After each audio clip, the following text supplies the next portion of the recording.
जय हिंद मित्रांनो, एक्झाम जागरवर तुम्हा सर्वांचं पुन्हा एकदा स्वागत आहे. आजच्या चालू घडामोडीच्या सत्रामध्ये सुद्धा आपण नुकत्याच घडलेल्या घटनांवर आधारित MCQची प्रॅक्टिस करणार आहोत. यातील एक एक प्रश्न अत्यंत महत्त्वाचा आहे, त्यासाठी व्हिडिओ शेवटपर्यंत पहा व आपल्या मित्रांसोबत सुद्धा शेअर करा, जेणेकरून येणाऱ्या एक्झाममध्ये त्यांना सुद्धा याचा फायदा होईल. आणि आजच्या व्हिडिओची PDF डाउनलोड करायची असेल तर तुम्ही एक्झाम जागर या टेलिग्राम चॅनलवरून ती डाउनलोड करू शकता. या टेलिग्राम चॅनलची लिंक खाली डिस्क्रिप्शनमध्ये दिलेली आहे. बरं, आजची PDF तुम्हाला किती वाजता उपलब्ध होईल? तर संध्याकाळी 6 नंतर ही PDF तुम्हाला उपलब्ध होईल. ठीक आहे, आजच्या सत्राला आपण सुरुवात करूया. पहिला प्रश्न पहा. OAG नुसार 2025 मध्ये कोणतं विमानतळ हे आशिया पॅसिफिक प्रदेशातील सर्वात व्यस्त विमानतळ ठरलं आहे? या प्रश्नाचं उत्तर आहे पर्याय क्रमांक 2 म्हणजेच टोकियो इंटरनॅशनल हे आशिया पॅसिफिक प्रदेशातील सर्वात व्यस्त विमानतळ ठरलं आहे. बरं, आपलं दिल्ली इंटरनॅशनल विमानतळ यात कितव्या स्थानावर आहे? तर आपलं दिल्ली विमानतळ यात 5व्या स्थानावर आहे. 2019 मध्ये हे विमानतळ 9व्या स्थानावर होतं व आता 9व्या स्थानावरून 2026 मध्ये या विमानतळाने 5वा क्रमांक पटकावला. यातील पहिल्या 4 स्थानावरील विमानतळांची नावे सुद्धा नोट करून घ्या.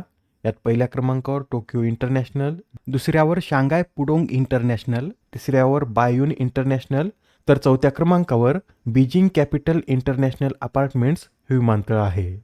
Next question. खालीलपैकी कोणत्या रेल्वे झोनने रेल पार्सल ॲप लॉन्च केलं? या प्रश्नाचं उत्तर आहे पर्याय क्रमांक 4 म्हणजेच दक्षिण मध्य रेल्वेने आता रेल पार्सल ॲप लॉन्च केला आहे. हे ॲप सुरू करण्यामागचा उद्देश काय? तर रेल्वेच्या मदतीने घरोघरी पार्सल बुकिंग आणि डिलिव्हरी सेवा प्रदान करणे हा या ॲप सुरू करण्यामागचा उद्देश आहे.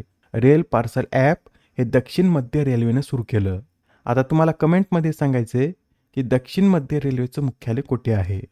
ठीक आहे, आता हा प्रश्न पहा. कोणत्या देशाने ऑपरेशन गजाब हिल हक सुरू केले? तर हे जे ऑपरेशन गजाब हिल हक आहे हे पाकिस्तान या देशाने सुरू केलं. आणि कोणत्या देशाविरुद्ध? तर पाकिस्तानने ऑपरेशन अफगाणिस्तान विरुद्ध सुरू केलं आहे. पाकिस्तानने आता अफगाणिस्तान विरुद्ध युद्ध पुकारत या ऑपरेशनची सुरुवात केली.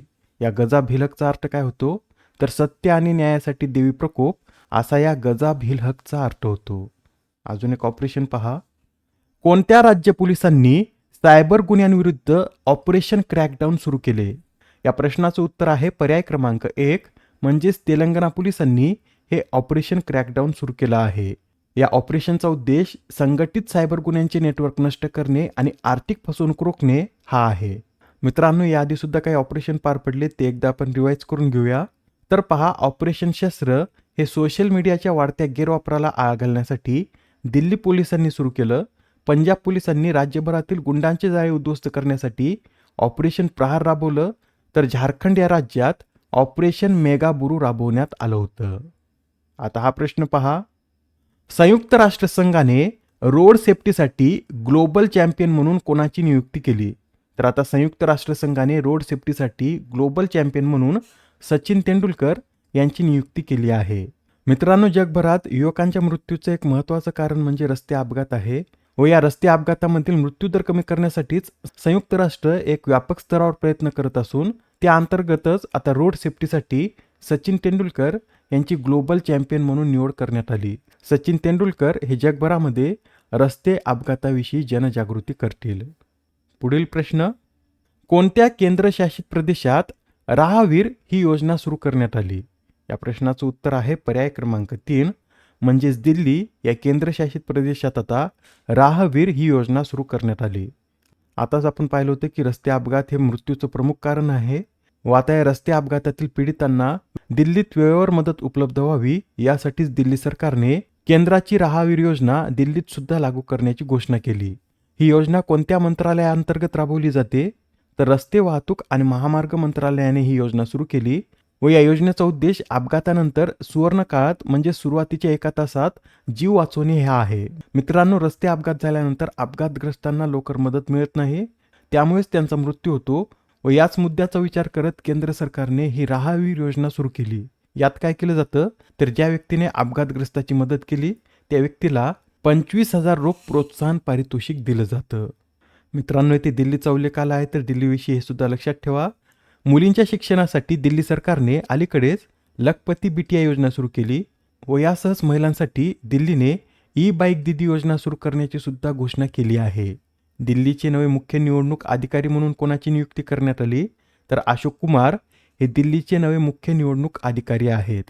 व अलीकडेच केंद्रीय निवडणूक आयोग आणि राज्य निवडणूक आयुक्तांची राष्ट्रीय गोलमेज परिषद सुद्धा दिल्लीत आयोजित करण्यात आली होती. व ही परिषद महत्त्वाची का आहे?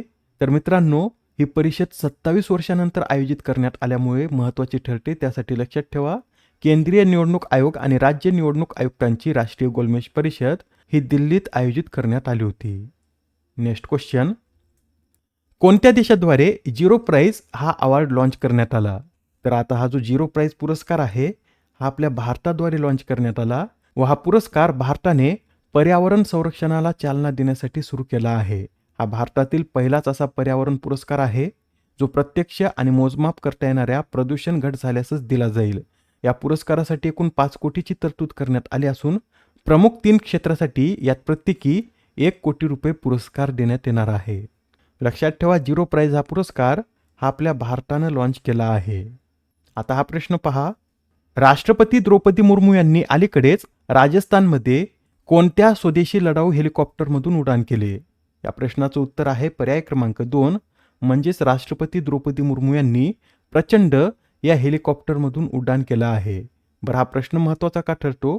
तर या प्रचंड हेलिकॉप्टरमधून उड्डाण करणाऱ्या द्रौपदी मुर्मू या भारताच्या पहिल्याच राष्ट्रपती ठरल्या आहेत. राष्ट्रपती द्रौपदी मुर्मू राजस्थानमध्ये आयोजित भारतीय हवाई दलाच्या वायुशक्ती या सरावात सामील झाल्या व या अंतर्गतच त्यांनी प्रचंड या हेलिकॉप्टरमधून उड्डाण केलं आहे. लक्षात ठेवा, वायुशक्ती या हवाई दलाच्या सरावाचं आयोजन कुठे करण्यात आलं असं सुद्धा आपल्याला विचारलं जाऊ शकतं. तर राजस्थानमधील जैसलमेर येथे याचं आयोजन करण्यात आलं. आणि या प्रचंड हेलिकॉप्टरविषयी माहिती सांगायची झाली तर हे भारतातील पहिले स्वदेशी डिझाईन केलेले आणि विकसित केलेले लढाऊ हेलिकॉप्टर आहे. याची निर्मिती कोणी केली? तर हिंदुस्तान एरोनॉटिक्स लिमिटेडने याची निर्मिती केली व हे हेलिकॉप्टर वाळवंटापासून ते उंचावरील प्रदेशापर्यंत विविध भूप्रदेशावर ऑपरेट करण्यासाठी डिझाईन करण्यात आला आहे. नेक्स्ट क्वेश्चन, पहिल्या ईशान्य तांदळाचा महोत्सव वारशाचे धान्य या कार्यक्रमाचं आयोजन कोठे करण्यात आले? तर हा जो पहिला ईशान्य तांदळाचा महोत्सव आहे याचं आयोजन नागालँडमध्ये करण्यात आलं. हा महोत्सव नागालँडमधील चुमोकेदिमा येथे प्रथमच आयोजित करण्यात आला. याचं उद्दिष्ट काय आहे? तर संपूर्ण प्रदेशातील वारसा हक्काने मिळालेल्या भाताच्या जाती, पारंपरिक शेतीची अवजारे आणि बियाणे जतन करणे हा या महोत्सवाचा उद्देश आहे. आजच्या सत्रामधील शेवटचा प्रश्न पहा, दरवर्षी राष्ट्रीय विज्ञान दिन कधी साजरा केला जातो? तर हा जो राष्ट्रीय विज्ञान दिन आहे हा दरवर्षी 28 फेब्रुवारी रोजी साजरा केला जातो. हा दिवस 28 फेब्रुवारी रोजीच का साजरा केला जातो? तर 28 फेब्रुवारी रोजी रमन इफेक्टच्या शोधाच्या स्मरणार्थ दरवर्षी भारतामध्ये राष्ट्रीय विज्ञान दिन हा 28 फेब्रुवारी रोजी साजरा केला जातो. यंदाच्या राष्ट्रीय विज्ञान दिनाची थीम काय आहे? तर वुमन इन सायन्स कॅटलायझिंग विकसित भारत अशी यावेळेसच्या या दिनाची थीम आहे. या आधीच्या सत्रात तुमच्यासाठीचा प्रश्न होता, नीती आयोगाच्या अंतरिम मुख्य कार्यकारी अधिकारी म्हणून कोणाची नियुक्ती करण्यात आली? या प्रश्नाचं उत्तर आहे पर्याय क्रमांक 4, म्हणजेच निधी छिब्बर यांची आता नीती आयोगाच्या हंगामी मुख्य कार्यकारी अधिकारी म्हणून नियुक्ती करण्यात आली. लक्षात ठेवा, नीती छिब्बर या नीती आयोगाच्या हंगामी मुख्य कार्यकारी अधिकारी आहेत. आजच्या सत्रामधील तुमच्यासाठीचा प्रश्न पहा, इस्रायलच्या संसदेने नेसेट मेडलने कोणाला सन्मानित केले? आता या प्रश्नाचं उत्तर कमेंटमध्ये देण्याचा प्रयत्न करा. उत्तर चुकलं तरी काय हरकत नाही, कारण ज्यावेळेस तुम्हाला या प्रश्नाचं योग्य उत्तर माहीत होतं त्यावेळेस हा प्रश्न तुमच्या दीर्घ काळापर्यंत लक्षात राहतो. तर आता पुढच्या सत्रात पुन्हा भेटूया. धन्यवाद.